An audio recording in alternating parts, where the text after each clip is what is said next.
আসসালামু আলাইকুম প্রিয় দর্শক, আপনার ওয়াইফাই কে কে এবং কতজন ব্যবহার করছে? অপরিচিত কেউ আপনার ওয়াইফাই ব্যবহার করে থাকলে সেই অপরিচিত ডিভাইসটি কিভাবে ব্লক করবেন, আজকে ভিডিওতে মূলত সেই প্রসেসটি আলোচনা করব। মূল ভিডিও শুরু করার আগে ছোট্ট একটা অনুরোধ, যদি এখনও আমার ERTV 94 চ্যানেলটি সাবস্ক্রাইব করে না থাকেন তাহলে এখনই সাবস্ক্রাইব করে দিন। তো দেরি না করে চলুন শুরু করা যাক। প্রিয় দর্শক, প্রথমে আমি সরাসরি চলে যাব গুগল ক্রোমে। ওপরে সার্চ বারে on92.168.0.1 লিখে সার্চ দেব।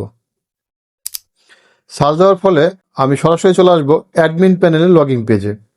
তো এখানে অ্যাডমিন প্যানেলের পাসওয়ার্ডটি বসিয়ে দিবেন। এই পাসওয়ার্ডটি আপনার ওয়াইফাই যারা সংযোগ দিয়েছে তাদের কাছে চাইলে এই পাসওয়ার্ডটি আপনারা পেয়ে যাবেন।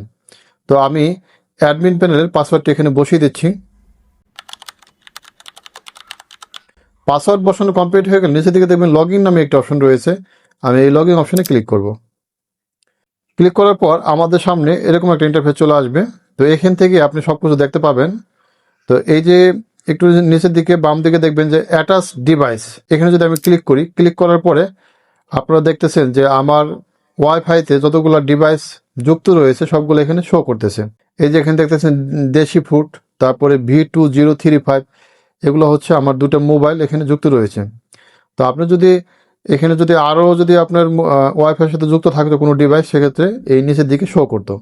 এখন এখান থেকে আপনি কিভাবে, আপনার যদি কেউ অপরিচিত কোনো ডিভাইস থাকে সেটা কিভাবে এখান থেকে ব্লক করে রাখবেন।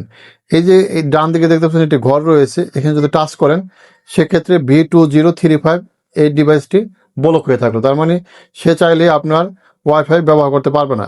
তো আবার এটাকে যদি টাচ করেন সেক্ষেত্রে আপনি অ্যালাউ করে দিলেন, তার মানে হচ্ছে সে এখন আপনার ওয়াইফাই ব্যবহার করতে পারবে। তো এখানে আরও কিছু বিষয় রয়েছে, সেটা হচ্ছে যে এখানে যদি দেখেন ডাউনলোড স্পিড, আপনি যদি কোনো কিছু ডাউনলোড করেন সেক্ষেত্রে এখান থেকে দেখতে পারবেন ডাউনলোড স্পিড কতটুকু। তো প্রিয় দর্শক, আশা করি আপনার ওয়াইফাই কে কে ব্যবহার করছে এবং কতজন ব্যবহার করছে এবং অপরিচিত কেউ আপনার ওয়াইফাই ব্যবহার করে থাকলে সেটা কিভাবে ব্লক করবেন সেই বিষয়টি সহজভাবে বুঝতে পারলেন।